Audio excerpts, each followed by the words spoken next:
Muy buenas tardes, soy Rodolfo Garbarino y estoy presentando el 11º programa del Club del Ajedrez. En primer lugar voy a mencionarles el torneo que se disputó el último sábado, en este caso fue en el Centro Cívico y Cultural Boulogne, con la participación de 60 niños y adultos en torneo de aficionados. Colmaron las instalaciones del Centro Cívico, que el torneo se jugó, como es costumbre, el día sábado de 9 de la mañana a 1 de la tarde. Así que el próximo torneo, que esperamos nuevamente una buena convocatoria, es nuevamente en el Nacional San Isidro. Se hará en este sábado, no que juega Argentina, sino el siguiente, en el horario habitual, y ese torneo tiene una característica en algunos casos similares y en otras distintas. Va a haber en juego en 3 categorías: en la categoría escuelas primarias hasta 6º grado, y después secundarias de 7º en adelante, y después un torneo aparte de adultos. En este caso, aparte de la premiación del torneo individual, se va a premiar el equipo de los 3 mejores estudiantes de un colegio que tenga tanto colegio primario y secundario, uniendo esos 6 mejores puntajes para determinar que está en juego la Copa Challenger, Ciudad de San Isidro, por escuelas, que el año anterior fue ganada por en el Nacional, justamente, y en segundo término el colegio privado Da Vinci de Boulogne. En este caso hemos ampliado también la participación, al ser por equipos también, de las delegaciones de los centros culturales distribuidos en todo el partido de San Isidro. Van a presentar equipos seguramente Centro Cívico y Cultural Bécar, Centro Cívico y Cultural en Boulogne, Casa de Cultura de Villa Adelina, Casa de Cultura de Martínez, Casa de Cultura de Villa Adelina, creo que lo he mencionado, y bueno, y otras instituciones donde se desarrolla clases de ajedrez. Por ejemplo, está la biblioteca del barrio El Sauce. Bueno, hay todos esos lugares que hay pertenencia por la participación de clases que se desarrollan, pueden tener equipos. Puede darse también San Isidro Centro, bueno, en todos los lugares que se puedan formar equipos de 3 chicos de primaria y 3 de secundaria. En el día de hoy, a continuación de esto, seguiremos hablando de la Escuela Municipal San Isidro, y en este caso me quiero remontar un poco a la historia de algunos estudiantes que pasaron en tanto mis clases como clases de otros profesores. Voy a tratar de hacerlo por un orden de ranking que han llegado en el ambiente ajedrecístico. Por ejemplo, Agustín Ambrogi, que fue profesor hasta hace poco, ya que se recibió de economista y en la actualidad está haciendo un máster. Yo lo conocí siendo un niño en una clase que desarrollaba fuera del partido de San Isidro, en este caso en Highland Park, que fue el primer country donde hubo enseñanza del ajedrez. Allí estuve durante 24 años. Al principio, hoy Agustín debe tener 30 años, cuando él tenía 8 años, se presentó un sábado a la tarde que yo daba las clases y aprendió a mover las piezas, o si las sabía, las sabía imperfectamente. A partir de allí fue logrando un gran entusiasmo y empezó a destacarse a nivel de los chicos que jugaban en este lugar, y formamos un equipo de un torneo que se jugó por entonces de colegios y instituciones como el que va a haber ahora, pero en el Colegio Marín. Y recuerdo que Highland Park presentó un equipo. Después convencí a sus padres y a su tío, que por entonces tomaba clases particulares. El tío es de acá de Bécar, creo que ahora se mudó para la zona de Martínez, es el dueño de Prime. Y bueno, justamente Agustín empezó a participar de todos los torneos de la Escuela Municipal San Isidro y ganó todos los torneos disputados a lo largo de todo un año por entonces, a muchos de los que hoy son los mejores jugadores de San Isidro también por ranking. Agustín luego lo hice asociar para jugar partidas pensadas al Club Círculo de Ajedrez Escobar, y no había jugado ningún torneo de categoría. Yo empecé a dar clases en ese círculo de ajedrez y convencí al presidente que Agustín se incorporara a los torneos no como un jugador de 4ª categoría, como es lo normal en los clubes, cuando un socio se anota por primera vez pasa a las categorías cuarta, tercera, segunda, primera, pero en ese caso le decía que Agustín debería ir directamente a primera porque yo jugaba partidas los días sábados cuando venía a Highland Park y ya me ganaba partidas por ejemplo, hay jugadores de primera categoría muy fuertes que nunca me han ganado una partida rápida en toda su vida. Pero Agustín ya me ganaba por entonces con una edad de 14 años o 15, me ganaba algunas partidas, de partidas rápidas. Y entonces yo le veía importantes condiciones, incluso había ido a jugar torneos en el club más importante del país, el club argentino, y le había ganado a jugadores fuertes. Y en Internet se entrenaba, esto de la tecnología, lo que da Internet, en Internet Chess Club, que es el club más importante del mundo, donde participan muchos que son los mejores 10 del mundo, hasta el mejor del mundo puede llegar a tener cuenta. Le había ganado algunas partidas a Nakamura, que es un fenómeno de la actualidad, jugador número 2 o 3 del mundo, en partidas de 1 minuto, el cual es el mejor jugador del mundo, Nakamura, a partidas de 1 minuto, y él le había ganado algunas partidas. Entonces se anotó en el Círculo Escobar y, como era lógico suponer, ganó el torneo de primera. Después ganó el torneo de la Federación del Río Luján, que abarca como 10 municipios cercanos, y luego al poco tiempo, ya con edad ya adulta, de estudiante, lo incorporamos a la Escuela Municipal San Isidro como profesor, y estuvo con nosotros hasta hace 2 años. Bueno, Agustín después ha tenido una victoria sobre el gran prodigio del ajedrez argentino, el gran maestro Pichot, que preparamos juntos la partida, y bueno, y generalmente ahora estaba haciendo el máster, habíamos parado, pero estudiábamos juntos con Agustín, y bueno, ya ahora no como carácter de profesor-alumno, sino como 2 jugadores que se entrenan.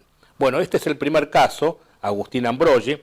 Después puedo mencionar otros jugadores de San Isidro. Por ejemplo, que ya le hemos hecho una entrevista, el Oso Méndez, Pablo Méndez, comenzó con clases conmigo en Bécar junto con el profesor Asprelli, y luego se trasladó un tiempo al Club Acasuso, donde hicimos un entrenamiento más personalizado, en clases que dábamos en el Club Acasuso, y bueno, y él llegó a un nivel de 2100 y algo, ya nota un jugador más allá de ser un jugador local, es un jugador importante de la zona norte, y del ajedrez federado se lo conoce como un fuerte jugador de ajedrez.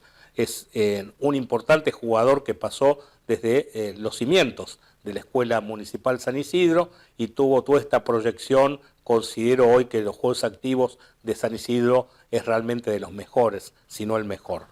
Justamente en el torneo que hicimos en la inauguración, ahí en el Colegio de Psicólogos, había compartido el primer lugar junto conmigo, le habíamos ganado al resto de los rivales y habíamos empatado la partida individual.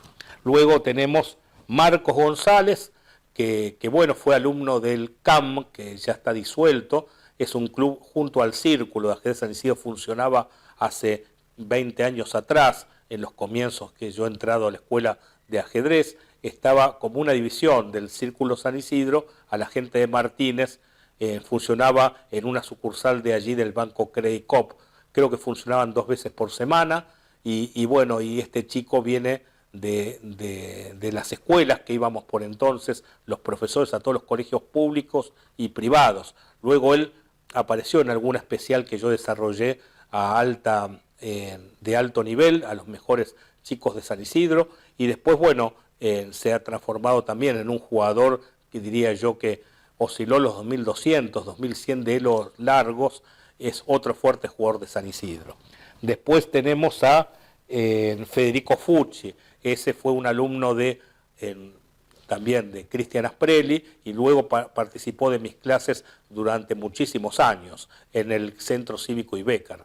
Creo que ya se había trasladado, aparte de ser un alumno, que yo lo habré tenido más de 10 años en el Centro Cívico Bécar, y era un colaborador con los chicos que empezaban del nivel inicial. Hoy recibido, creo yo, de economista, bueno, ha dejado el ajedrez como su pasatiempo predilecto. Él integró los equipos gloriosos de San Isidro, que ganamos el torneo de Quilmes, dando un batacazo dentro de todos los, participaban la mayoría de los municipios de la provincia de Buenos Aires. De este logro habrán pasado fácil unos 18 años. Por ejemplo, Agustín tiene en este momento, a Broggi, 30 años. Yo creo que Pablo Méndez es un poquito más grande, debe tener 32, imagino yo, y Fucci debe tener una edad similar. Están entre los 30 y los 32 años. O sea que estamos hablando cuando niños ya en 12, 20 años atrás fácil.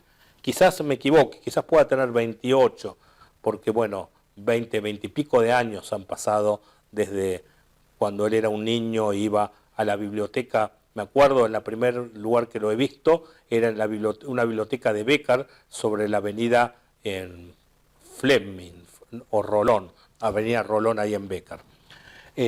Luego tenemos otros jugadores también que se han destacado posteriormente. Por ejemplo, Ezequiel Binardi pertenece a la misma época del Centro Cívico Béccar. Luego estos jugadores, Pablo Méndez, Binardi y otros, han pasado por el Círculo de Ajedrez San Isidro. Hoy en día Ezequiel tiene 1900 de Elo, es también un muy fuerte jugador. Después, un jugador que ya lamentablemente no ha seguido con la práctica del ajedrez es Juan Ignacio Jerez Infante. Él también pertenecía al CAM del Club de Ajedrez Martínez, y él estudiaba con un maestro fuera de la localidad de San Isidro, Diego Adla, hoy un maestro internacional argentino que vive en España. Entonces la madre por entonces hizo estudiar a Jerez Infante conmigo, porque se había clasificado campeón argentino menores de 14 años, iba a jugar el mundial que se hacía en Brasil, en San Lorenzo. Hicimos un entrenamiento especial. Él le había ganado ese campeonato argentino a muchos de los que fueron los mejores jugadores de Argentina de los últimos años, y te diría yo algunos de los actuales mejores jugadores argentinos. Por ejemplo, me acuerdo que jugaba Rubén Felgaer el torneo, que fue varias veces campeón argentino absoluto. Jugaba Claverie, que actualmente está entre los 6 mejores jugadores del país. O sea, muchos de los jugadores que hoy son los mejores eran los rivales generacionales, y Juan Ignacio había sido campeón de ese torneo. Luego tuvimos un apoyo económico del municipio de San Isidro para que yo viajara en calidad de entrenador. Fuimos al Mundial en Sub-14 en Brasil. Se juegan todos los mundiales de la juventud de todas las edades en ese predio, San Lorenzo, Brasil. Y me acuerdo que estaban, por ejemplo, Leco, que fue un gran maestro entre los 10 del mundo. Había un español que fue varias veces campeón de España, Paco Vallejo, justamente. Y bueno, y entrenadores de gran nivel que acompañaban a todos esos jugadores prestigiosos con posterioridad. Bueno, en uno de esos mundiales que yo participaba estuvo incluso Polgar jugando los torneos. Bueno, los de la delegación argentina, en ese torneo estaba Real de Azúa, hoy también entre los 7 mejores jugadores de Argentina, que estaba en la habitación contigua, y jugamos partidas rápidas con este por entonces niño, hoy de los mejores jugadores del país. Bueno, después tenemos a Julián Castro, otro niño que pasó por el Centro Cívico y Cultural en Béccar, fue alumno mío y también de Cristian Asprelli mayormente. Y bueno, de allí vale decir, por lo que yo ya les estoy diciendo, que el Centro Cívico Béccar ha sido una cuna de campeones. Él fue campeón argentino sub-8. Y bueno, creo que hubo un retorno al ajedrez de él, pero no del nivel que tenía por los campeonatos sub-8 y campeonatos sub-10, que no sé si también fue campeón o quedó segundo. Bueno, después tenemos a los hermanos Olmos, también oriundos de Béccar, Janina y Sebastián Olmos, que venían a mis clases de Béccar, luego me siguieron también al Club Acasuso. Le he dado clases particulares durante varios años aquí en San Isidro, cerca del barrio de Malvinas, del Colegio Malvinas Argentinas, y luego ellos se mudaron a la localidad del Viso y terminaron el Círculo Escobar, Círculo Ajedrez Escobar. Janina fue campeona argentina sub-12, jugando el campeonato mundial, creo yo. y hicimos un entrenamiento especial para esos torneos.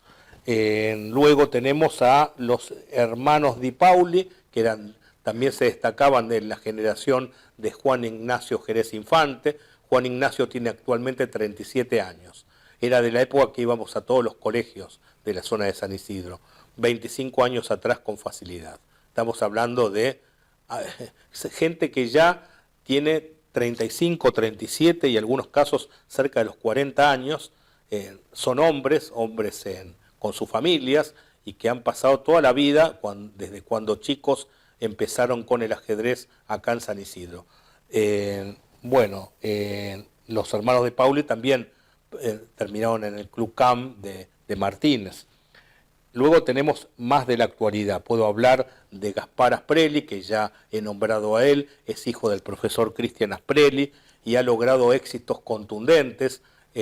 Ha llegado, creo, segundo o tercer término en el campeonato argentino sub-14. Viene de jugar el campeonato argentino en la etapa semifinal, jugando con adultos, con los campeones de algunas provincias o de algunas regiones, haciendo la mitad de los puntos, con una experiencia que va a ser notable. Ahora viene de ganar justamente el sábado el torneo que se hizo en Boulogne, y bueno, se ha convertido en fuerza de los mejores jugadores de San Isidro de la actualidad. Creo que ya debe estar fácilmente, si no temo equivocarme, entre los 10 mejores jugadores de adultos de San Isidro, ya teniendo un ranking de unos 1800, le estoy hablando a jugadores de 1900, históricos, 1800,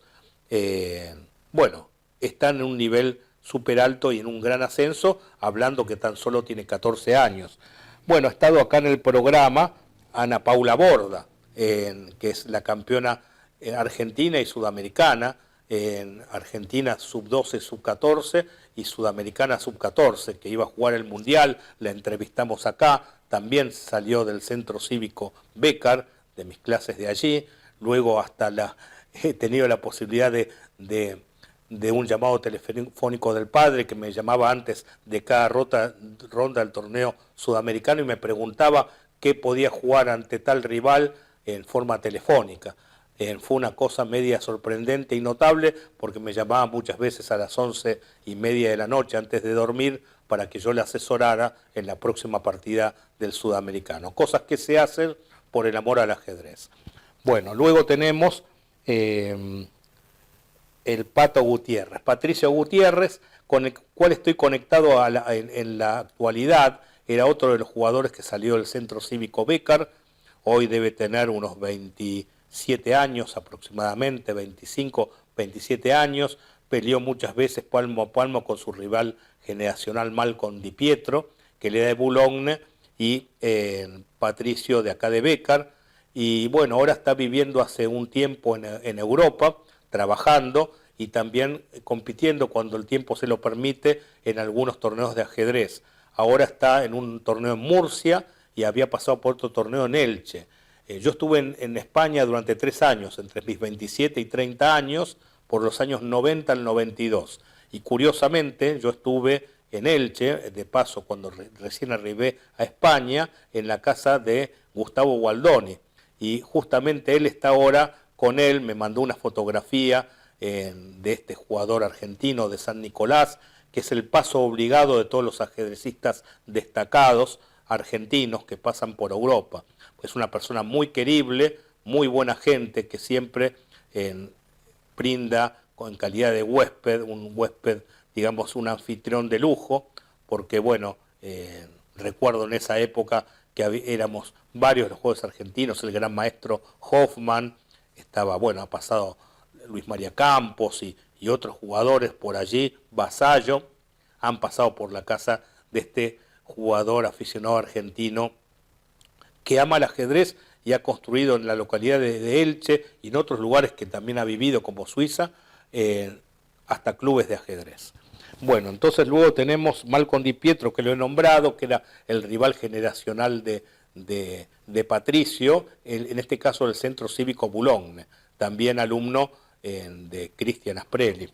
Tenemos los hermanos Arce, que eran también generacionales con Di Pietro, era la chica Romina y el hermano, que venían a Bécar, a mis clases de Bécar, y también formaban un cuarteto muy fuerte con los dos que mencioné con anticipación. Luego había gente que iba al club Acasuso, como el profesor actual Pablo Zapata o Ariel Cubé, y son jugadores de una fuerza de 1800, 1700, muy entusiastas, por cierto. Ariel Cubé perteneció al equipo que formamos, que fuimos al club de Caseros Urquiza, y salimos en una muy buena ubicación, completando el equipo con el profesor Rojo, y yo jugaba en el primer tablero, que había empatado con este joven Pichot. Y después, otro que entrevistamos, Lucas Zulio, que ha jugado algún bonaerense, y se ha clasificado campeón de San Isidro y las zonas aledañas en sus categorías. Es un gran difusor del ajedrez, ayuda y ha ayudado a la creación del taller que se efectúa en el Nacional San Isidro, y yo ahora comencé en una de las clases que doy acá en la Dirección de Cultura y Comunicación, allí en el Nacional, a partir de este año. Bueno, son realmente jóvenes entusiastas, y a él le interesa también el ajedrez en las escuelas. Por eso, digamos, es otra de las personas que pasaron. Iván Villarreal también pertenecía al Centro Cívico Boulogne, también ha sido campeón y ha ido a los Juegos Bonaerenses. Muy fuerte jugador Lucas Antonel, que es de la localidad de Martínez, profesor, tuvo a Diego Tuman, que ya no está con nosotros, y fue campeón argentino, creo yo que era sub-12 en su momento, y creo que sub-14 también.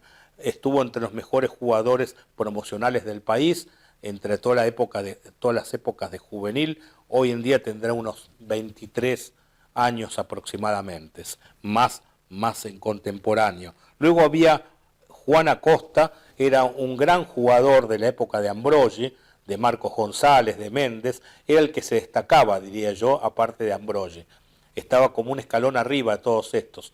Era un jugador que había tenido resultados muy importantes con jugadores muy fuertes en la actualidad, como Liaskovich o Lafuente, también top 15 de Argentina, todos estos. Era un rival generacional de todos estos, pero después dejó prematuramente la práctica del ajedrez. Después había otros, Ramiro y Sebastián Mateo, hijos de Gabriel Mateo, que empezaron en el Marín, en esa época había un gran furor, que teníamos un gran equipo de ajedrez del Marín, y luego hemos participado de esos torneos de Quilmes junto con Fucci y otros jugadores generacionales, y habíamos salido campeones con la Escuela Municipal San Isidro. Justamente hablando de Gabriel, Gabriel es el director de Legal y Técnica del municipio, y otra persona importante que pasó por mis clases y las de Cristian Asprelli es Andrés Conde, que pertenece también a la municipalidad, creo que es jefe de contaduría de todo el municipio. Bueno, estos son algunos de los personajes, digamos, influyentes dentro de la política local. También puedo decir que hubo, desde el punto de vista social, algunos alumnos como el hermano del dueño de Nordelta, que ha aparecido en mis clases de Bécar, o por ejemplo, la primera árbitra de fútbol de la Argentina. O sea, personajes curiosos que han pasado por el ajedrez de San Isidro, ¿no? Y bueno, y también gente de la tercera edad en Puerto Libre, con el profesor Enrique Rojo, que se han destacado. Vale decir en primer término, por más que no haya sido el más fuerte jugador, Roberto Sánchez ha sido el alma del ajedrez de Puerto Libre, porque él ha organizado con un ranking interno la actividad de allí, que ya llevamos, diría yo, 25 años fácil o 20 años fácil, 20 años fácil sin temor a equivocarme, con muy fuertes jugadores como en la actualidad Julio López o el señor Garfunkel, muchos jugadores muy destacados y otros que ya no tenemos entre nosotros. Me acuerdo el señor Fomín, y bueno, y otro señor que le decían el alemán, el señor Valentín Caldés. Son personas entrañables que han pasado por el ajedrez San Isidro, que hoy no tenemos el gusto de tenerlos con nosotros. Formaron parte de la historia grande del ajedrez local. Bueno, con esto creo que he dado un pantallazo completo de todas las personas de alto ranking, pero también de los que se destacaron socialmente para el crecimiento del ajedrez en San Isidro. Tal vez me pueda olvidar de alguno, para eso pido disculpas, pero bueno, dentro de lo que mi memoria ha permitido, traté de recordarlos. Bueno, así terminamos el primer bloque. Bueno, en el bloque que veremos a continuación estaremos la clase de nivel de iniciación. En este caso vamos a ver las dificultades que tiene uno de los jugadores cuando no enroca a tiempo. Creo que hay 3 factores que hay que cumplir por reglas generales en una partida de ajedrez, que tienen que ver, que ya lo hemos mencionado, con la ocupación central, la importancia de la centralización de piezas y de peones. Digamos, también está el desarrollo de las piezas menores, que son caballos y alfiles, enrocar, mover la dama una vez que termine el desarrollo de las piezas menores y comunicar las torres en las columnas centrales y efectuar, como hemos dicho, el enroque, muy importante por, digamos, lograr una situación homogénea con el enroque uniendo las torres y jugando sobre el centro del tablero. Veamos esta partida donde uno de los bandos va a cumplir todas estas situaciones y el otro no. Comienza E4, E5, la partida, caballo F3, caballo C6, y juegan la apertura italiana con la jugada alfil C4, mirando al importante punto F7 en las cercanías del rey negro. Alfil C5, continúa el negro, y el blanco hace la apertura gioco piano, juego lento en italiano, con C3, con el propósito de jugar D4 y jugar sobre el centro del tablero. El negro desarrolla el flanco rey, jugando caballo F6, dice el postulado, el dogma, que hay que tratar de mover las 4 piezas menores, caballos y alfiles, sin mover la misma pieza en varias ocasiones. Por eso sería un error jugar un movimiento como caballo A5, por más que ataque el alfil, porque movería 2 veces la misma pieza. Jugadas alternativas a caballo F6 por ese propósito serían D6 para abrir el juego del alfil de casillas blancas, ya que hay que mover caballos y alfiles al comienzo. Lo que tiene de bueno caballo F6, que ya está a tiro de hacer el enroque corto. El blanco juega sobre el centro, por más que le atacan el peón de E4, contraataca sobre el alfil de casillas negras jugando D4. El negro cambia E por D4 y el blanco juega C por D4. Este peón está atacado 2 veces por el alfil de C5 y el caballo de C6 y está defendido 2 veces por el caballo de F3 y la dama de D1. Por lo tanto, no es conveniente la captura del peón de D4, ya que si vamos a jugar a las matemáticas, caballo por D4, el blanco haría caballo por D4, alfil por D4, dama por D4. El blanco en ese cambio va a ganar 6 puntos, el negro va a ganar 4. Vamos a hacer la demostración. Vean esta variante que yo acabo de mencionar.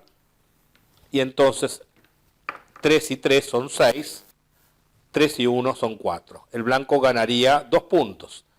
Esto entonces vemos de la falla de este movimiento que no se efectuó. El blanco está atacando el alfil del negro, por lo tanto el negro retira el alfil dando jaque. Alfil B4 jaque, entonces de un jaque se puede salir de 3 maneras. Moviendo el rey, de una de estas 2 maneras, pero en general puede mover el rey, puede cubrir con alfil, con caballo, de dama no es conveniente porque se comería el alfil a la dama que vale 10 contra el alfil que vale 3. Por eso el blanco juega caballo C3. Este caballo, digamos, en el lenguaje ajedrecístico, se dice que está clavado porque detrás del caballo se encuentra el rey. Entonces, al estar inmovilizado, lo que aparentemente hace, que es defender el peón de E4, es comido por el negro porque está clavado y no puede capturar el caballo. Al no tener esa posibilidad reglamentaria, pues quedaría en jaque con el alfil. El blanco lo hizo a propósito esto se llama el ataque Moller, estudiado y jugado de hace 200 años, como mínimo, si no más. El blanco hace enroque. Todo esto, el propósito es de entregar peones en C3 va a haber una captura de un peón, porque se cambiarán piezas de igual valor 3 y 3, y terminará ganando un peón más el negro. Cosa que ocurre. La jugada correcta era alfil por caballo por el factor dinámica y tiempo, porque el alfil, si quiere ser tomado, el caballo D4 no queda atacado. En cambio, al tomar con caballo y retomar con peón, cosa que ocurrió en la partida y fue un error, la jugada caballo por caballo, ahora el peón de C3 queda atacando el alfil, que obviamente pensó en capturar ese peón, quedando con 2 puntos de ventaja.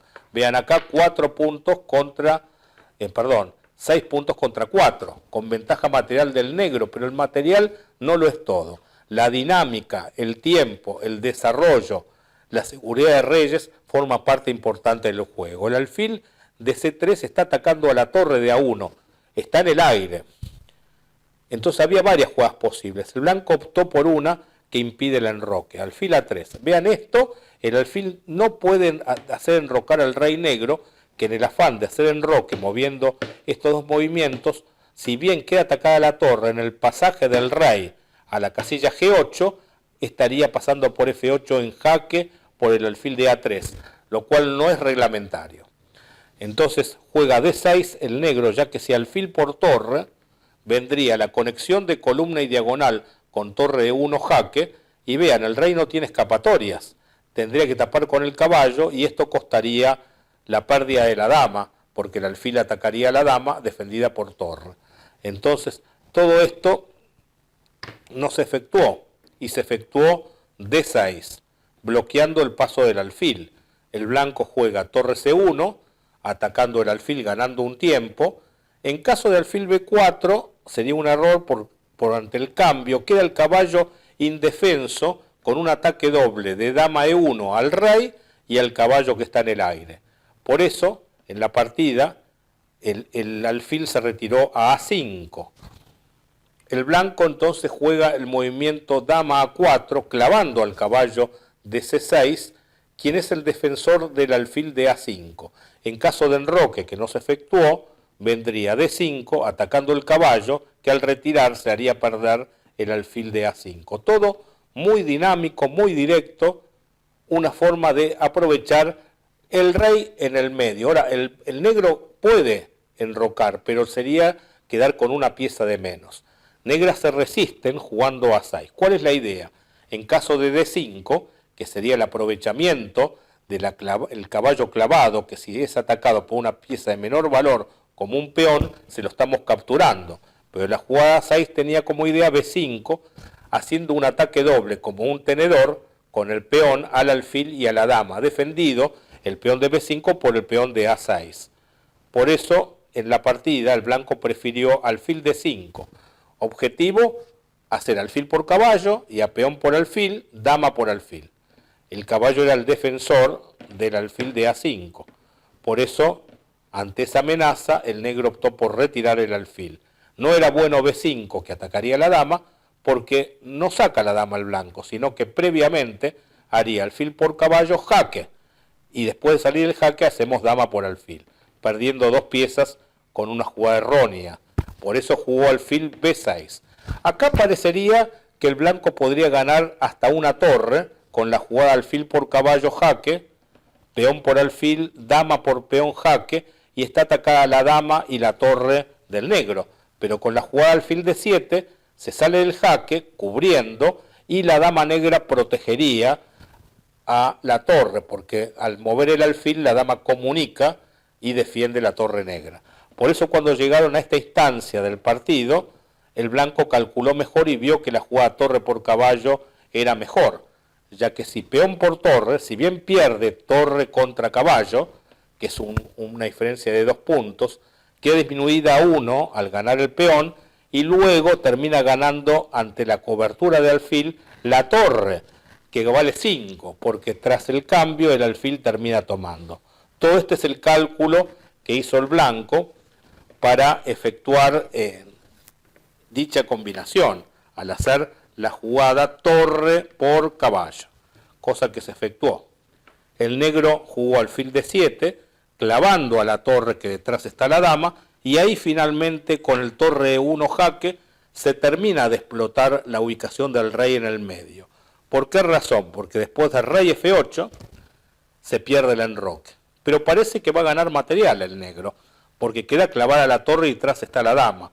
Pero vino la jugada fantástica. Torre por D6. ¿Por qué fantástica? Si alfil por dama, torre por dama, mate. Porque jaque con la torre y con el alfil de A3 que queda en ataque al descubierto. Eso es otro tema como la clavada. El ataque o jaque al descubierto es cuando una pieza mueve y otra da jaque. Termina dando un mate increíble. Tras peón por torre, vino alfil por peón jaque, rey G8 única, en E8 está la torre, el rey no tiene casilla de escape, está atacado la dama del blanco, pero el blanco juega caballo G5. Y entonces la idea es que si alfil por dama, alfil por F7 jaque mate, porque está defendido por el caballo. Por eso, si dama por caballo, otra variante, vendría dama por alfil con la amenaza de dama por F7 mate y la amenaza de mate pasillo, torre 8 jaque, torre por torre, dama por torre, mate. Estas son las amenazas. La partida finalmente finalizó con alfil E8 y ahí tras las capturas en E8, torre por alfil, dama por torre, dama por dama, torre por dama, terminó con alfil por F7 mate, un mate curioso con dos alfiles y un caballo. Bueno, espero que les haya gustado. Ahora vamos a ver la clase en el próximo bloque de nivel avanzado. Bueno, para terminar este 11º programa, vamos a ver en la parte de estrategia de nivel avanzado, en este caso en una grabación sobre el tema mala ubicación de varias piezas del adversario, la explotación de piezas que están mal ubicadas para lanzar un ataque en otro sector del tablero o simplemente intentar ganar esas piezas que están mal situadas. Bueno, espero que disfruten el video. Nuevamente me presento, mi nombre es Rodolfo Garbarino, soy maestro internacional de ajedrez, ex campeón de América Juvenil, especialistas en clases por internet y autor del libro El Maestro de Ajedrez. En mi sitio web es www.rodolfogarbarino.com.ar y ahí tienen formas de contactarse conmigo para cualquier dudas que tengan al respecto del desarrollo de estas clases. Bueno, vamos a ver la partida Kasparov con Anderson, pero antes quisiera presentar a Martín Litvak. A ver, Martín Litvak, menciona tu Me llamo Martín Litvak, soy profesor de ajedrez, me especializo en alumnos infantos juveniles, doy clases en escuelas, clubes e instituciones en general. Bueno, perfecto, entonces vamos a desarrollar esta cuarta clase. Partida Kasparov-Anderson comienza con D4, responde Anderson caballo F6, el blanco juega C4, Martín, juegan E6, caballo F3. Y bueno, en este caso, en vez de jugar la otra opción, que es caballo C3, que estaría mirando la posibilidad de jugar E4.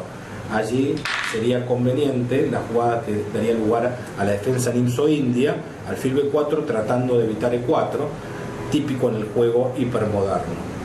La otra opción, caballo F3, permite al negro tratar de hacerse fuerte sobre la casilla E4, ya que con el desarrollo por el alfil del fianchetto y el caballo estamos controlando que el blanco no llegue a la ejecución de esta jugada central.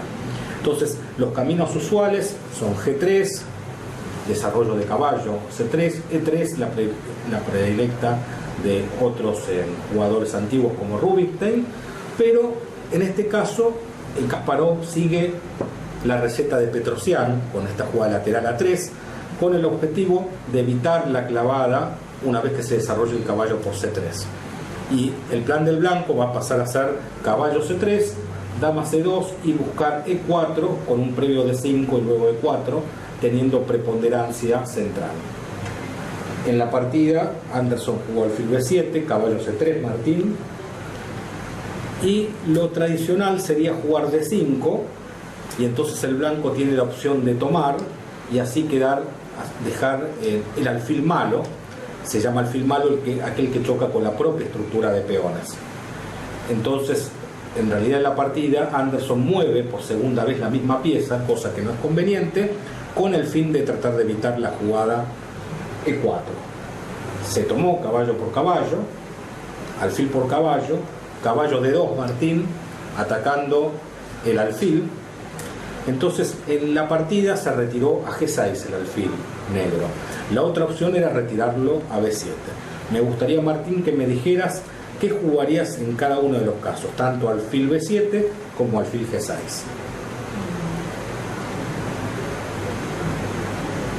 En ambos casos jugaría E4. Bien, o sea que si alfil B7, E4, y en la partida alfil G6, E4. Veamos. Es correcto en relación a la jugada alfil B7, porque después de la jugada E4 vendría D5 bombardeando el centro, y entonces tomando una vez peón por, logramos dejar encerrado el alfil como antes, el mismo tema del alfil malo. Ahora es distinto en el caso de alfil G6, porque si E4 viene D5, toma, y E5, el alfil ahora tiene vida hacia el flanco dama.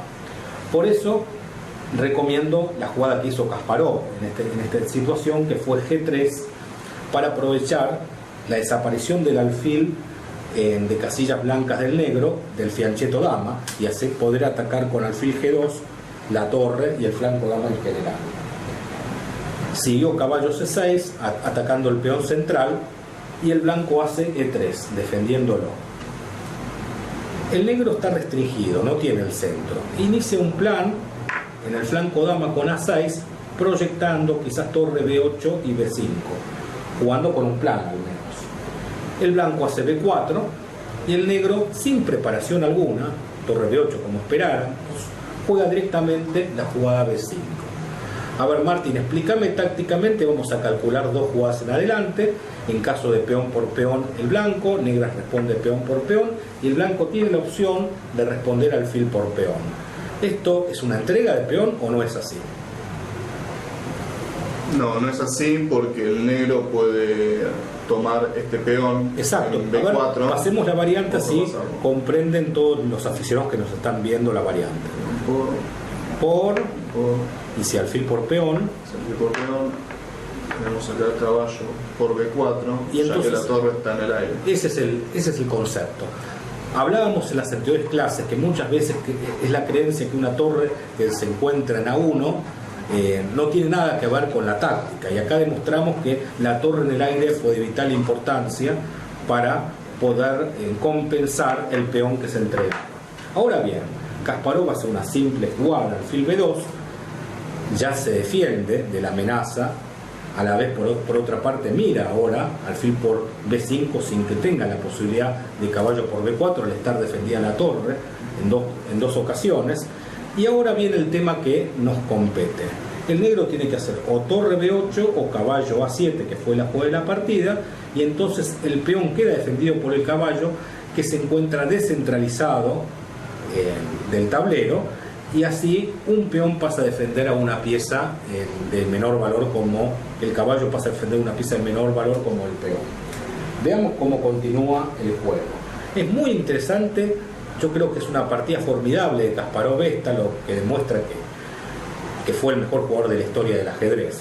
Miren con qué claridad las próximas jugadas desarrolló. H4, está apurando el alfil con H5, buscando coparlo, ya que se encuentra con muy pocas casillas y es perseguido, y entonces obliga a alguna decisión con respecto al negro para tener una casilla de escape.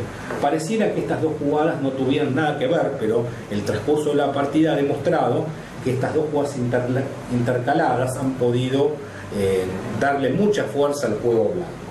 Todos pensaríamos, casi sin excepción, que la jugada sería alfil G2 atacando la torre y posteriormente el enroque. Y después pienso, muchos miran las cosas de esa manera, pero acá viene la fuerza de la jugada de Kasparov. Hace D5 inesperadamente, abriendo la diagonal del alfil hacia G7 y entregando el peón en el centro del tablero, que se toma, y entonces ahora la jugada alfil G2 simple de desarrollo, atacando el peón central en D5. la respuesta obligada del negro C6 para defender el peón, y enroque. Martín hace la jugada en enroque.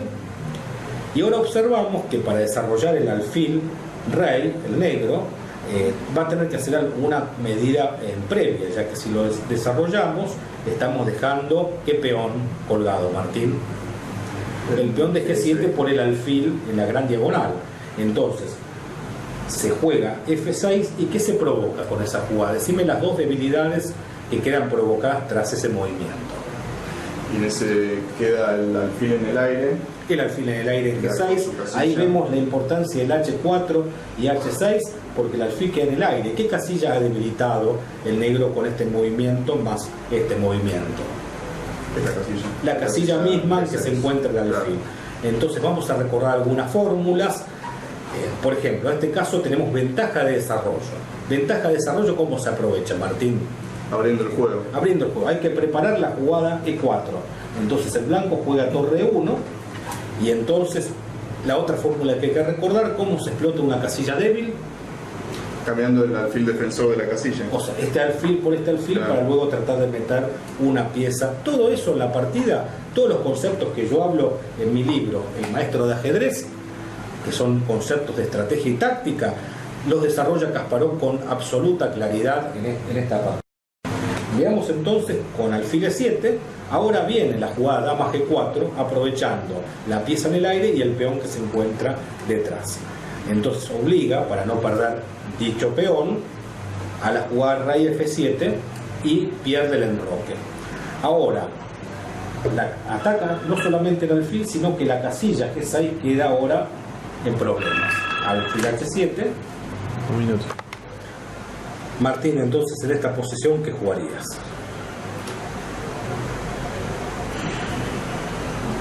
En esta posición jugaría E4 para luego de los cambios. Hacelo, Martín. Luego del cambio, tomaría con alfil. ¿Por qué se toma con alfil, Martín? Para poder cambiar el alfil de casillas blancas del negro que defiende la casilla G6 débil. Ah, muy bien. Así fue la partida.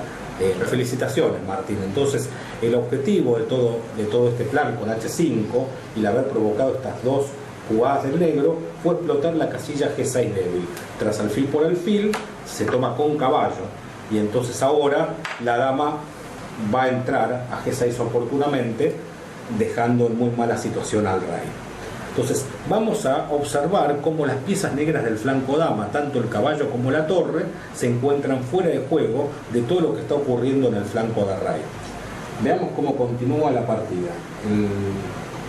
El negro trata de regresar con la pieza mal ubicada hacia C8, y esta es una jugada también importante.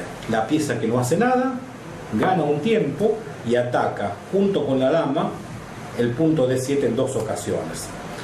Cada vez que se debilite una posición precaria con mala ubicación de piezas, estamos debilitando otro tipo de casillas. Miren cómo el peón defendía esta, y ahora hay una conexión entre dama y torre de la casilla esa. Por ende, el negro no toca la estructura de peones y lo hace con la torre, la defensa, pero las piezas están mal ubicadas. Y allí es donde Kasparov intuye que hay una combinación. Cuando todas las piezas están en juego y las piezas del otro están inconexas, aparece el golpe de gracia, que fue caballo por F6. Sin duda, esto hay que manejarlo con un cálculo adecuado de jugadas. En la partida tomaron con peón G. Te iba a preguntar, Martín, ¿qué pasa si hubiese tomado con alfil? En ese caso, tomamos con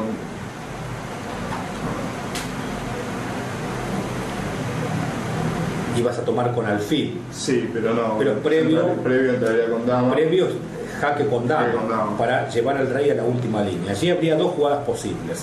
Una, irme a F8, que es mejor. La jugada G8 es perdedora de inmediato. ¿Por qué razón, Martín? Porque tenemos...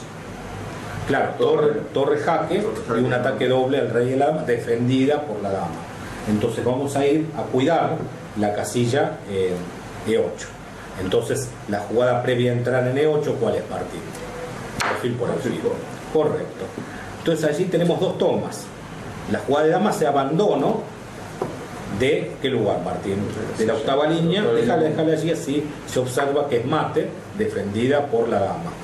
Y la otra opción es tomar con peón, donde la dama pasa a proteger el peón. Mientras yo voy comentando, Martín va pensando la jugada que es el golpe de gracia que tenía preparada Kasparov para rematar el juego. Seguimos observando la torre en el aire, la dama en el aire, la torre está protegida pero inconexa de lo que está ocurriendo en el flanco rey. El peón se encuentra clavado. Por eso la jugada preparada por Kasparov no es con jaque, esa es la parte difícil. ¿Cuál es la jugada, Martín? En este caso, torre, esa es.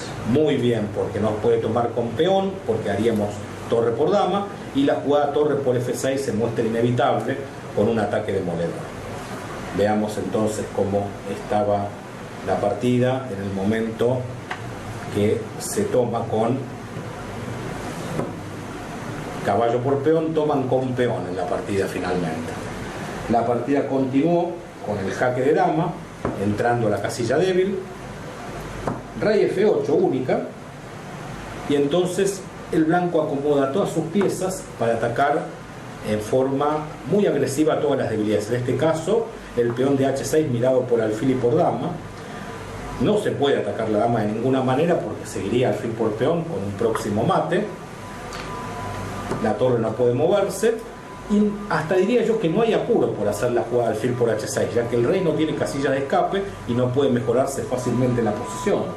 El negro intenta hacer jugar la torre por la segunda línea en la defensa. Y el blanco hace la fina jugada torre D4, que me hace acordar a los típicos pasajes de torre capablanquino hacia la columna G, y así ganar la torre entera con la jugada dama G7. Ahora el negro emprende el regreso del caballo hacia el flanco rey para llegar a defenderlo.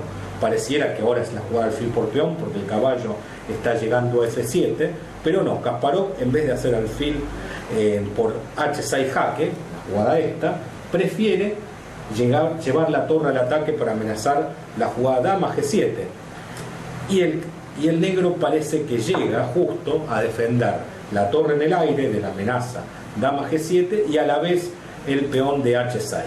Pero hay que descubrir, Martín, la jugada que hizo en la partida Kasparov y echó por tierra toda posibilidad de defensa del negro.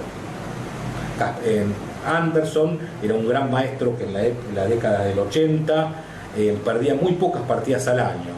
O sea, y fíjense de la manera que termina ganando Kasparov, derrotándolo como un jugador de mucha menor jerarquía de lo que era Anderson por entonces. Se trataba del jugador número 5 del mundo, entre los 10 mejores estuvo durante muchos años. ¿Cuál es la jugada, Martín? alfil por H6. Exactamente. Entonces allí las dos jugadas posibles obvias, torre por alfil, rematarías con un mate en G8. Bien. Si tomaría con caballo, en tanto, ¿qué deja de hacer el caballo? Deja de proteger la torre. Entonces hacemos jaque, el rey tiene única, come la torre con jaque y seguido de que comemos el bien. Volvamos a colocar la posición como se encontraba. En el momento de alfil por peón, la torre se encontraba allí, alfil por peón jaque. En la partida entonces decidió jugar rey E8 y el blanco terminó de rematar el juego con alfil G7, torre G8, y el peón que había hecho la brillante jugada H4 termina jugando H6 seguido de H7 y el peón llega a dama. O sea, hubo jugadas deslumbrantes en la partida posicionalmente. Creo yo, H4 fue una de ellas y la jugada D5 fue devastadora. Y bueno, el golpe de gracia fue caballo por F6, pero basado en H4 y en D5. Brillante Kasparov.